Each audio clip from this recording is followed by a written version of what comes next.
জবাব চাই, জবাব দাও। আইন কলেজে আইনের ছাত্রীর গণধর্ষণ কি করছে প্রশাসন, মুখ্যমন্ত্রী? কসবা ল কলেজে আইনের ছাত্রীকে গণধর্ষণের প্রতিবাদে আজ বালুরঘাট আদালতে এআইএলইউ এর পক্ষ থেকে আইনজীবীরা বিক্ষোভ প্রদর্শন করেন। কসবা ল কলেজে যে জঘন্যতম ঘটনা, তার পরিপ্রেক্ষিতে এআইএলইউ এর আইনজীবীরা তীব্র নিন্দা এবং তারা দাবি করেন দোষীকে কঠোর থেকে কঠোরতম শাস্তি দিতে হবে, না হলে আগামী দিনে তারা বৃহত্তর আন্দোলনে সামিল হতে বাধ্য হবেন। ধর্ষণকাণ্ডের ফলে আইনজীবীরা ক্ষোভে ফুঁসছেন। এই বিক্ষোভ প্রদর্শনের জন্য আদালত চত্বরে নিরাপত্তা ব্যবস্থা আঁটোসাঁটো করা হয়। ইনকিলাব জিন্দাবাদ, এআইএলইউ জিন্দাবাদ।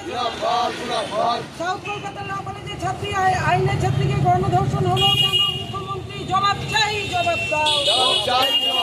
গণধর্ষণকারীদের দৃষ্টান্তমূলক শাস্তি দিতে হবে। মামাটি মানুষের সরকারি মহিলাদের নিরাপত্তা নেই কেন, মুখ্যমন্ত্রী? জবাব চাই, জবাব দাও। বালুঘাট কোর্টে আপনারা আজকে একটা কর্মসূচি নিয়েছেন, কি জন্য, কি উদ্দেশ্যে যদি একটু বলেন। ইতিমধ্যে আমরা রাজ্যবাসী সবাই জেনে গেছি যে নক্কারজনক ঘটনা সাউথ কলকাতা ল কলেজের ক্যাম্পাসে ইউনিয়ন রুমে এবং পরবর্তীকালে গার্ড রুমে ঘটেছে। আইনের ছাত্রী, তাকে ওই কলেজে গণধর্ষণের শিকার হতে হয়েছে এবং সেই ছাত্রী সৌভাগ্যবশত বেঁচে যাওয়ায় আমরা সমস্ত ঘটনা জানতে পারছি, নাহলে আর একটা আরজি করের ঘটনা ঘটত। ল কলেজের অভ্যন্তরে আইনের ছাত্রীর গণধর্ষণ এবং সমস্ত ক্ষেত্রে প্রশাসনের যা ভূমিকা, এক্ষেত্রেও তাই।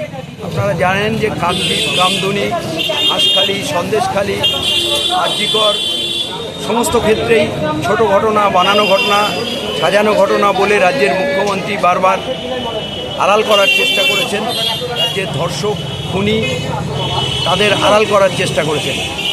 এই ঘটনার প্রতিবাদে গোটা রাজ্যের সাথে আমরা আমাদের কোর্টেও বিক্ষোভ মিছিল করব, সামিল হয়েছি, আমরা বিক্ষোভ প্রদর্শন করব এবং আগামী দিনে আরও বৃহত্তর আন্দোলন আমরা গড়ে তুলব। আপনার নাম আর ডেজিগনেশন?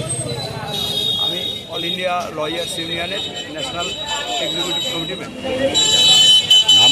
মেম্বার।